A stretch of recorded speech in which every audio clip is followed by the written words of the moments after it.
You're listening to the Gridiron and Wine podcast, where three girls, two Brits, one Yank, discuss the beautiful game of American football whilst drinking delicious wine. Enjoy the show.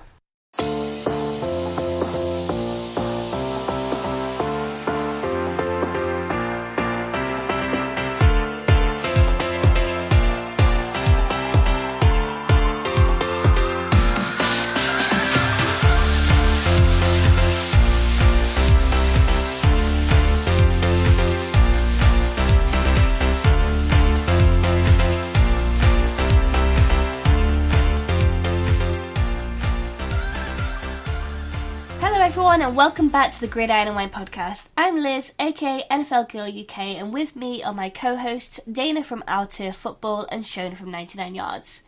In this episode, we'll be discussing pre-season expectations versus season reality, the aftermath of Black Monday and the coaches we still expect might go, and finally, we'll take a look at the most overrated and underrated teams and players of the season. But first, Happy New Year's, ladies, and to our listeners. We hope everyone's had an incredible break over Christmas and New Year.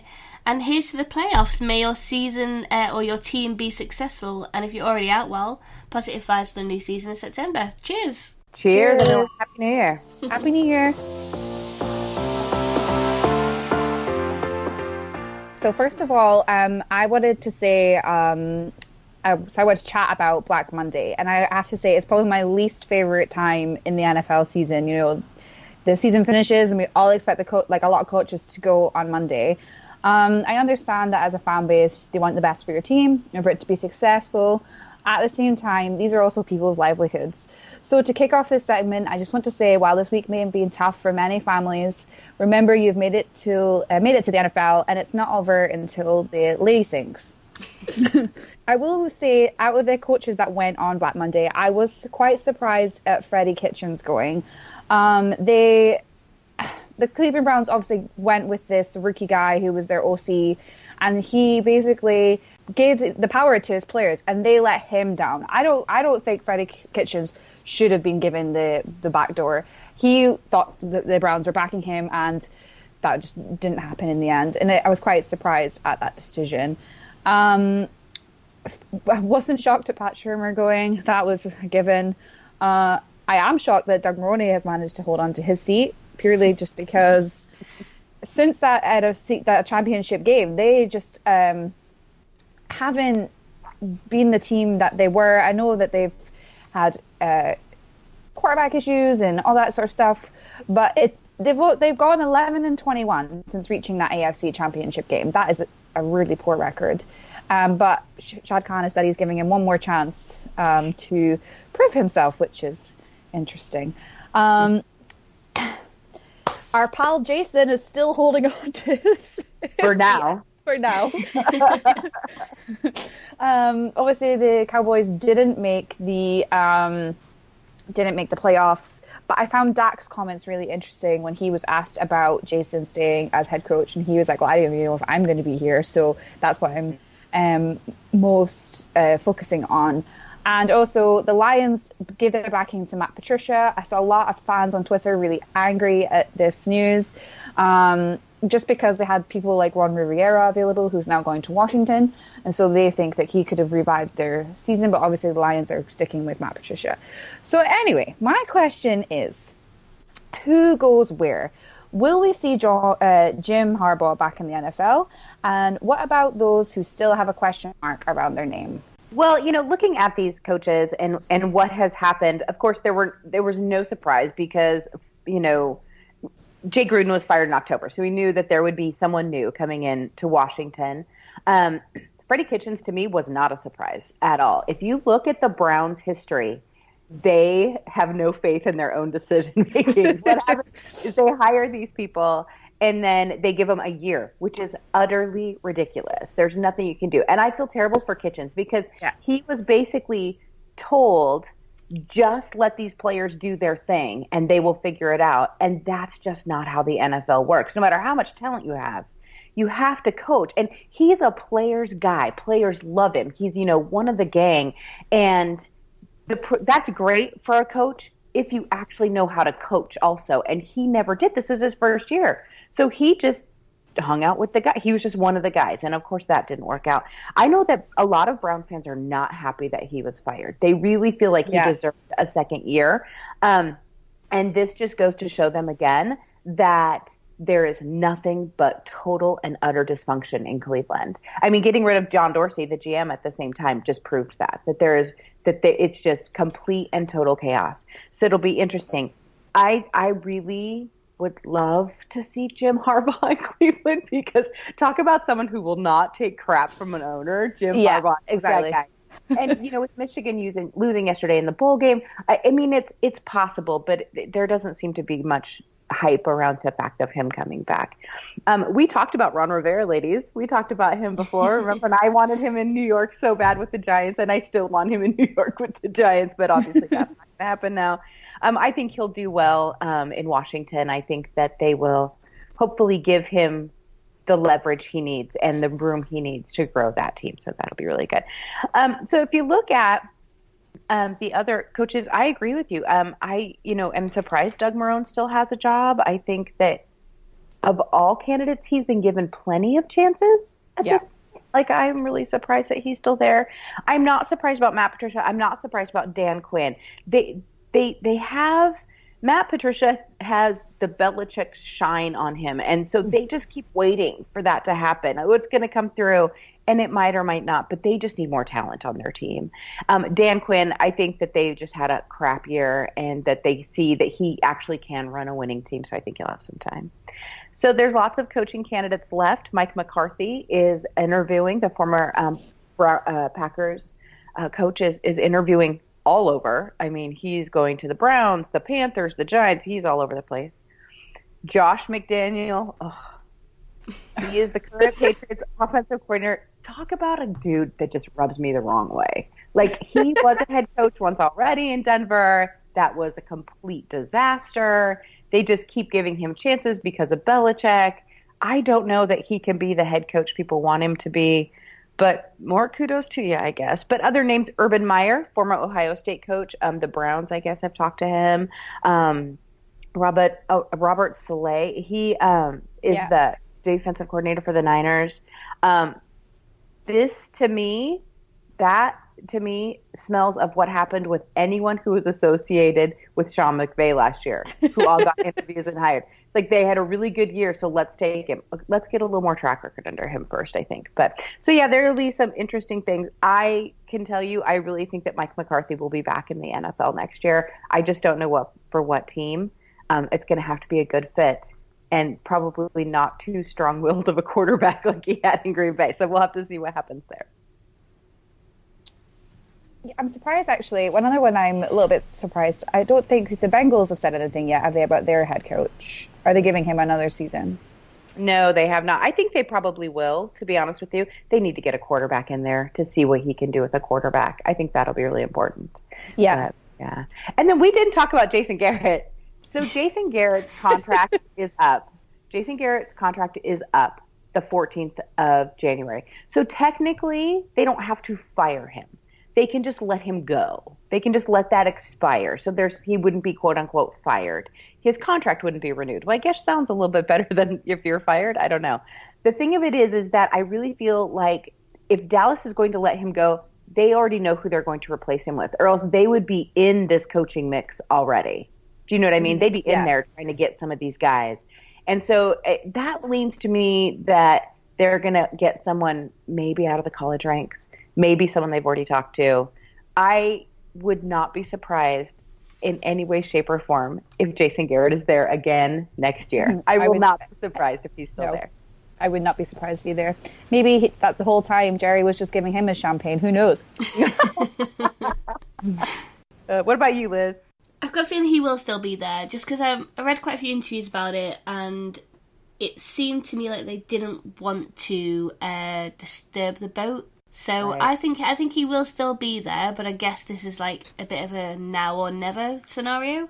To me, I think it would make sense to get rid of him, because obviously it's not really making much of a impact. So kind of why not go and change it? But then at the same time, people don't react well to change. So Who knows? I don't know. I think the Cowboys fan base head will explode if they do not hire Jason Garrett, and if they don't keep Dak Prescott. Yeah, I don't. They have to keep Dak, but with his comments the other day, I was quite surprised. Like, I think I don't understand why they haven't sorted this out before, because he said at the start of the season he wanted a new contract, and they haven't sorted it out, which just smacks to me a little bit confusing, because he was easily the best player on their team this year. It makes you wonder if they are expecting to get a new head coach and they want that head coach in on that decision making. Yeah. Because he's just getting more expensive every day. Every single day that passes, Dak Prescott gets more expensive. That's just the way the NFL works. 50 million expensive? Yeah. Not quite there. Not quite there. I can't even wrap my head around it. It's crazy. Well, I'm going to give all the cheers to the coaches who are no longer with us in the NFL, and to all the guys who kept on to their jobs, in particular Doug in Jacksonville. So yeah, cheers guys, and cheers to the new guys who are going to get new teams. Cheers. Congratulations. Cheers. Okay, ladies, let's talk about the most underrated and overrated teams and players of the season. For me, the most overrated team is the Cleveland Browns. I say this because after the coaching change and new players, this, for me, was supposed to be their year. I'm going to throw in with that as well, Baker Mayfield is the most overrated player, which is sad because I've got nothing but love for the guy. However, this season, and these past few weeks especially, I've seen that frustration from him, and he's coming off a little Johnny Manziel, and we know how that ended, so genuinely, I hope Baker can learn from this and come back a bigger, better person. As for underrated team, it's got to be Buffalo Bills. There was loads of negativity in the press during the off-season around Josh Allen and his passing accuracy. However, they've made it to the wildcard weekend, a spot that I wasn't necessarily expecting them to be at, so that's a really nice surprise. Underrated player, I'm going to stick with the same team again, Josh Allen. No one seems to talk about him the same way that people did about Baker Mayfield last season when he took Browns 7-8-1, or like when Daniel Jones became the saviour of New York when he threw his first pass. Josh Allen's thrown over 3,000 yards with 20 touchdowns compared to 9 interceptions. I think he deserves way more credit than he's currently getting. How about you guys? Who do you see as the most underrated and overrated? For me, I think the most overrated team was the Chargers. We obviously quite expected them to do well because they hit the playoffs last year. They were, without a doubt, amazing last season. Obviously, they eventually lost to the Patriots. But, they finished 5-11, 0-6 in division play. And that is, quite a swing in the opposite direction to how they finished last season. I know people will probably hate me for saying this, but I think their main problem was Phillip Rivers. So it's going to be interesting to see what happens there at the quarterback position. I know they had some big injuries to key players as well, which didn't help, and they had that mid-season coaching change. But it'd be weird to see the Chargers without Rivers, but it would also be interesting to see how they progress without him too. For me, the Ravens are most underrated. At the start of the season, we had people saying that Lamar Jackson would be better as a running back than as a quarterback. Well, how much did he prove them wrong? A bit of an idiotic statement to make. They also will now go down in history of having the best record of football at 14-2. They only lost to the Chiefs in their division. They beat 3 of the other 5 other teams in the AFC playoffs. So they beat the Patriots, the Texans, and the Buffalo Bills. They lost out to Kansas City Chiefs. And I just think that they're just being absolutely incredible. The way they play football, that Rams game on the Monday night, that's a former Super Bowl team that made it last year, and they just completely annihilated them. And yeah, they're just being so exciting to watch. And it's just great to see how they've progressed since last season when they switched to Lamar after Joe Flacco and then got to that playoff run. But now they've extended it even further with him in that central spot. I can't argue with anyone that you guys have said. I think, Liz, that you're completely right with Baker. And I was starting to kind of feel bad for the kid until he started mouthing off to the fans in Cincinnati. Yeah. I mean, he's like, come down here and fight me. What? What are you talking about? Is he like 12?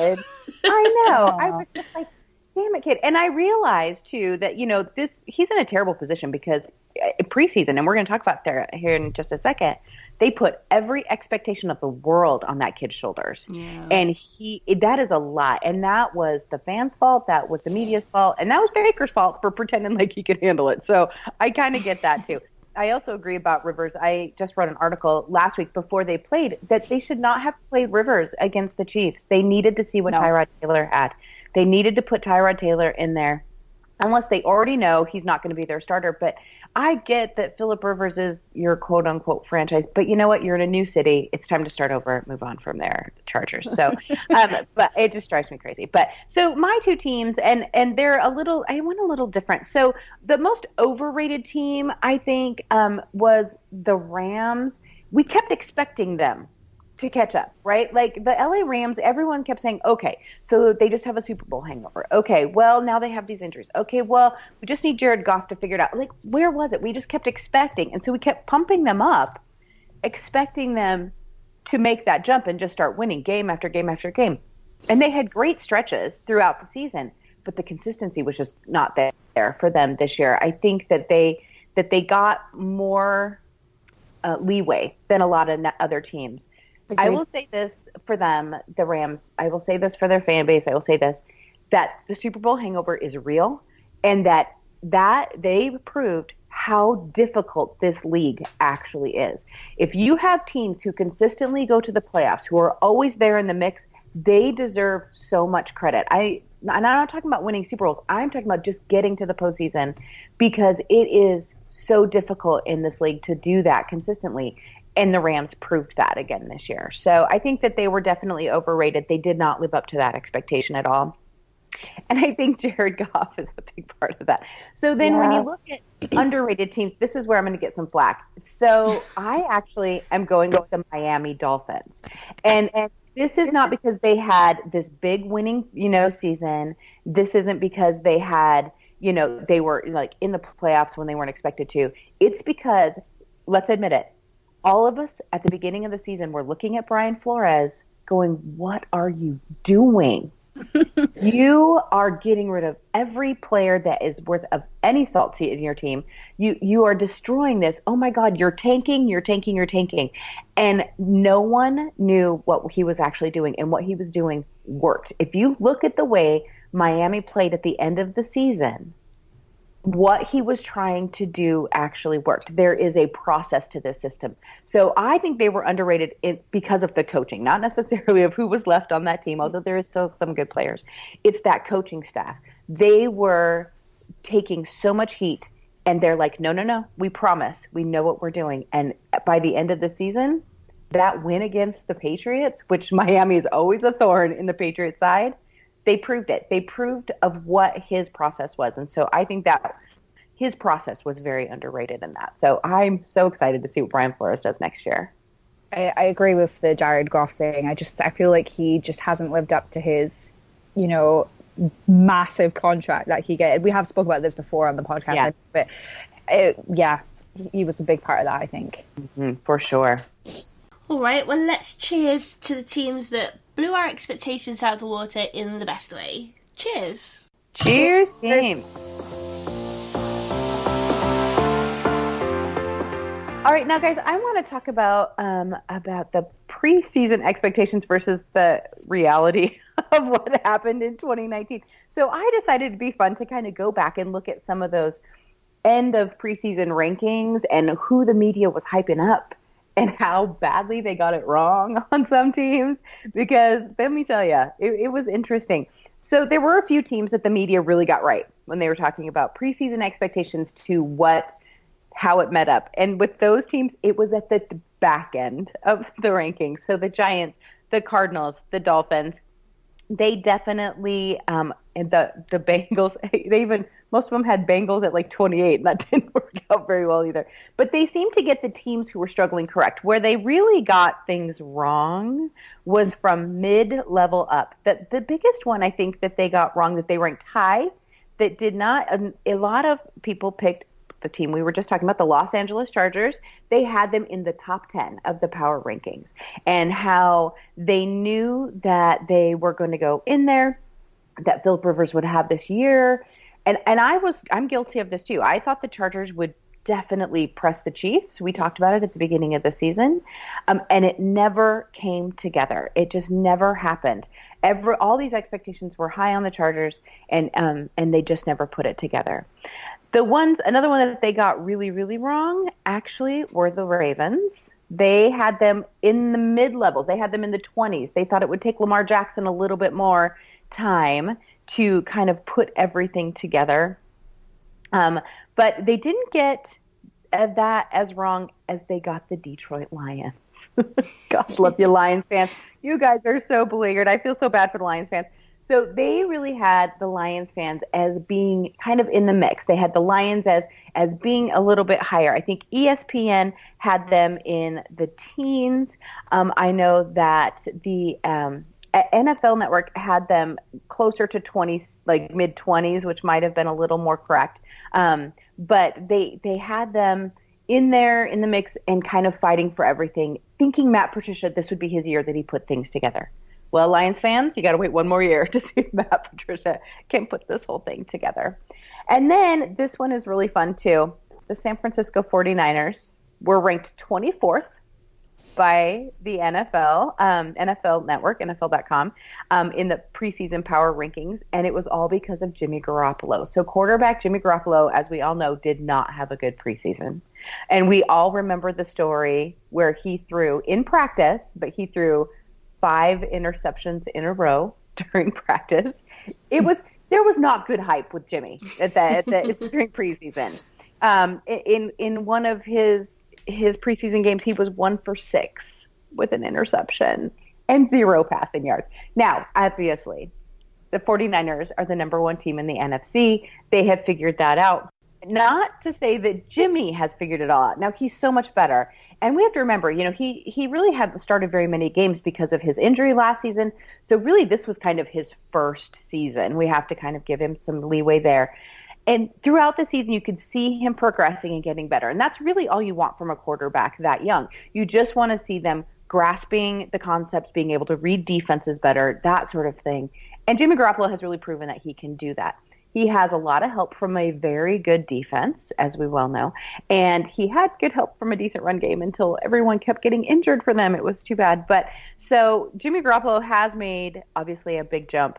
So they got it wrong, ranking them 24th and 26th in the preseason rankings. But the rest of the teams, I think it was really interesting. A lot of them, they have playoff teams in the top 15, which is interesting. They had most of the playoff teams were actually between 10 and 20. And so there has been some surprise there too. And all of them had Dallas ranked in the top 6.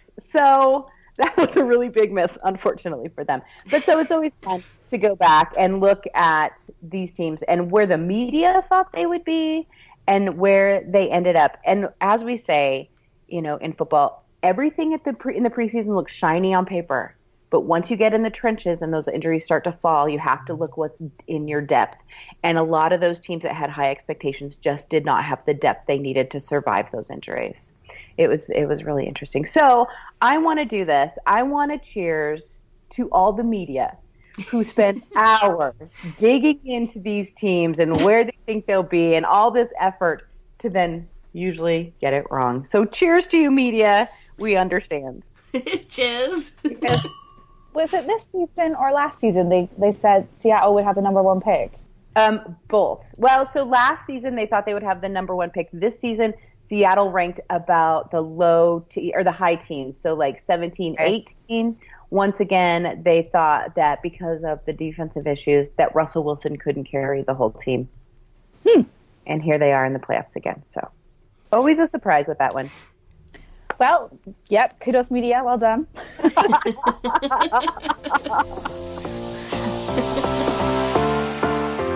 Okay, ladies, before we end the show, we've got some questions from our listeners. The first is from Chris Lawton. He's got 2 questions, actually. The first is, should Drew Brees have made the NFL 100 team, and if so, whose place should he have taken?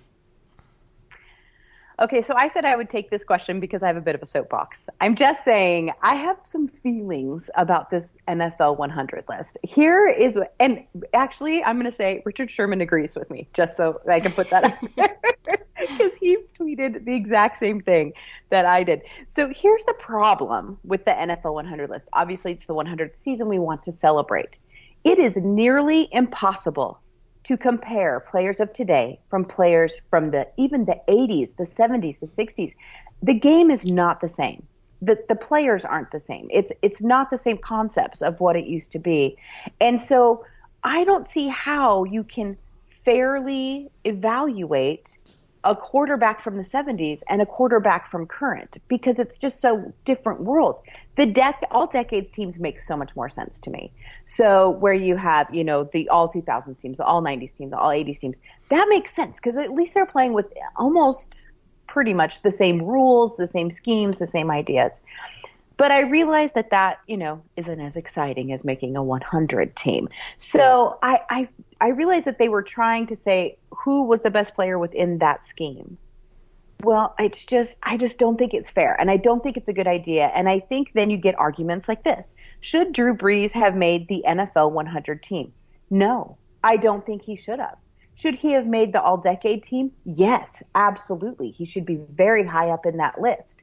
Because you can't compare what Drew Brees means to his team now, which is everything, to what he would, possibly meant comparably to Terry Bradshaw or some of those other, Terry Bradshaw didn't make the list, but, other people from back in the 60s that did make the list. You can't do that. So if looking at the list and the way they put it together and the rules, and let me tell you how much it bothers me that Bill Belichick was on that picking team because he put himself on the team. I don't know. Anyway, so I don't know. That bothered me for some reason. But so no, I don't think he should have made that list if you look at the criteria they used for the rest of the team.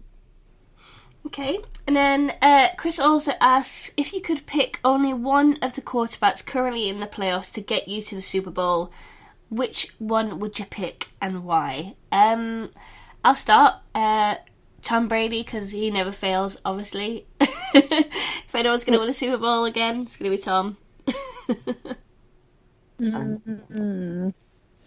I'll say Lamar Jackson, because that guy's just incredible. And he's just so cute. I just want to grab his little face. You know what? I think that if you're looking at the teams that are left, I would pick any quarterback who's already been there. The moment is huge. And Jared Goff showed us last year what happens when you're not prepared for the bigness of the moment of the Super Bowl. So I'm great with Tom Brady, Drew Brees, Russell Wilson, even Aaron Rodgers, any of those guys that have been there, and can control those emotions. Some of the younger guys, I think that we saw what happened last year, and I love Patrick Mahomes, but when he got in the AFC Championship and he's staring down Tom Brady, I think the moment got him. I really do. Although, Chiefs fans would disagree. I get that, and I love Patrick. Please don't attack me. But I just think that those little moments kind of show that. They show the comeback from the Patriots against the Falcons in that Super Bowl. Tom Brady had been there, and he realized he needed to seize that moment. And so I think that becomes really important when you get to the Super Bowl. Our next question is from Kaylee. She asks, is this a make or break draft for the Colts front office as it stands? I would say yes, purely because this season Andrew Luck retired late. As Dayna said to me earlier, they kind of got a free pass this season because, it's going to be hard. Like, he was your man, he was your guy, he was the franchise guy. He made that decision quite late on in the season. Earlier in the season, but then you can't obviously grab somebody as quickly as that to get a quarterback who's going to slot into your system. So I think, yes, this is going to be a big, big draft for the Colts. Obviously, they made the playoffs last year, which was quite a surprise to people.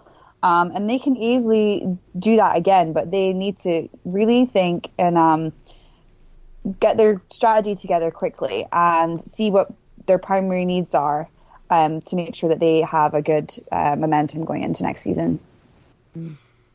And our final question is from Michael Madden. He asks, who is your pick for Super Bowl MVP? And you're not allowed to pick a quarterback.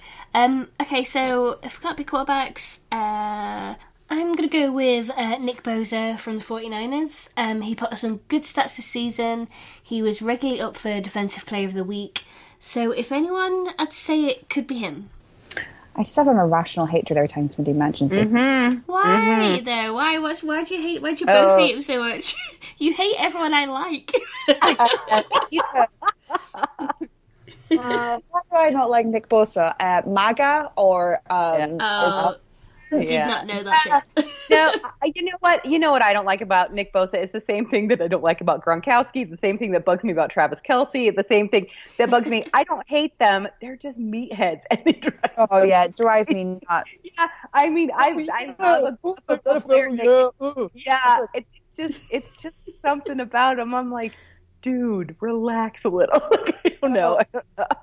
He was doing that thing the other day in the like, he was in like a reality TV show at the top, like waiting for people. Oh God, like you're just like, this guy was in the NFL like last season, and then you could just totally see like Nick Bosa doing that in like 10 years time when he retired. Oh, it's just ridiculous.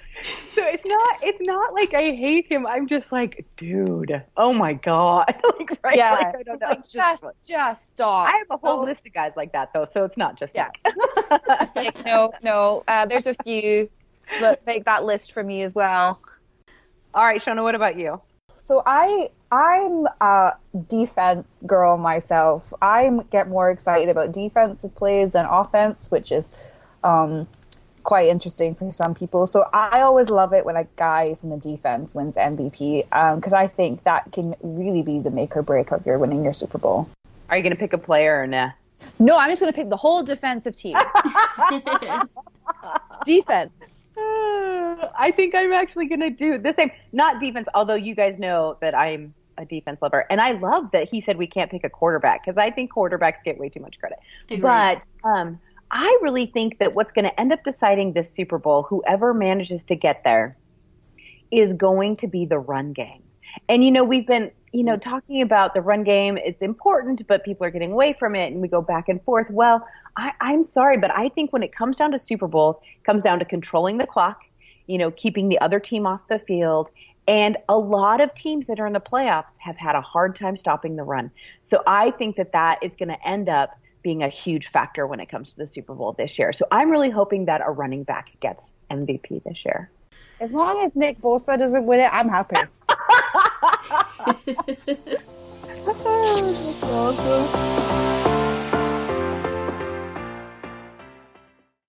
That's all for this week's episode of Gridiron and Wine. Thank you to everyone for tuning into our podcast. If you liked what you heard, be sure to rate, review, subscribe, and of course, tell a friend about the show. Until next time, thanks for listening.